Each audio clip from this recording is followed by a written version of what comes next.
আমাদের নির্বাচন হাসিল করতে হবে, আদায় করে নিতে হবে। জনগণের ভোটের অধিকার আমাদের ন্যায্য অধিকার, এটা আমাদের পাওনা, হিসাবের পাওনা আমরা বুঝে নিতে চাই। আমরা ভিক্ষা চাই না, আমরা হিসাবের পাওনা চাই। আমি যখন দেখছি আমার দেশের, আমি হয়তো আরও পরে নির্বাচনের কথা বলতাম কিন্তু এখন কেন বলছি, আমি দেখছি আমার স্বাধীনতার সার্বভৌমত্ব নিরাপদ নয় এই সরকারের হাতে।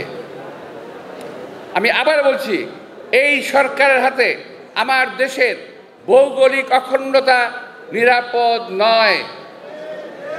এই সরকারের একজন মন্ত্রী বলেছে, বাংলাদেশের মানচিত্র বদল হয়ে যেতে পারে। আপনাকে পড়েছেন পত্রিকায়?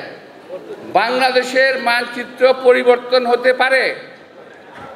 আমি এখনো বুঝি না এই কথা বলার পরে এখনো কিভাবে তিনি অ্যাডভাইজার আছেন আমি জানি না। যদিও যিনি বলেছেন আমার অত্যন্ত একজন প্রিয় পাত্র।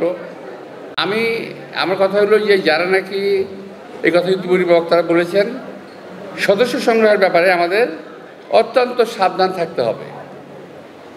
কিছু গোষ্ঠী আছে, কিছু লোক আছে যারা সুযোগ সন্ধানী, কোনো সময় রাজপথেও আসে নাই, মিছিলও করে নাই, মিটিংও করে নাই। হয়তো আমার সঙ্গে আপনার সঙ্গে একটা যোগাযোগ আছে কিংবা ছিল ব্যক্তিগত, কিন্তু সেই সুযোগ নিয়ে তারা বিভিন্ন অঞ্চলে বিভিন্ন সময়ে বিভিন্ন জায়গায় সুযোগ নিচ্ছে, চাঁদাবাজি করছে, দখলবাজি করছে, আর বিএনপির বদনামটা বিএনপির ঘাড়ে আসতেছে। এখান থেকে আমাদের সাবধান থাকতে হবে এবং ওই শ্রেণীর লোককে সদস্য করা যাবে না।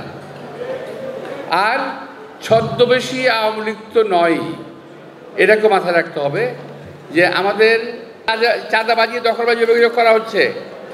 আমি বলতে চাই, বিএনপি কখনো চাঁদাবাজি দখলবাজির মধ্যে নাই। এখন প্রথম দিকে যারা করেছিল, আমাদের নেতা তারেক রহমান প্রায় 1 থেকে 1,500-এর মতো দল থেকে বহিষ্কার করেছে। আমরা তাদের বিরুদ্ধে ব্যবস্থা নিয়েছি, এখন নাই। তাহলে এখন চাঁদাবাজি করছে কারা? বিএনপি তো ক্ষমতায় নাই, এই সরকার ক্ষমতায় আছে। আমি এই সরকারকে বলতে চাই যে এই চাঁদাবাজ যেখানে আছে, যে দলারই হোক, বুকে সাহস থাকলে দেখে ধরে ফেলেন। কিন্তু আপনাদের বুকে ওই সাহস নাই, কারণ আপনার দল,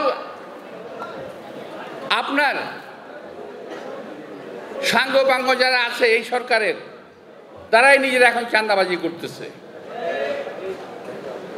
বড় আকারের চাঁদাবাজি, ছোট আকারের না।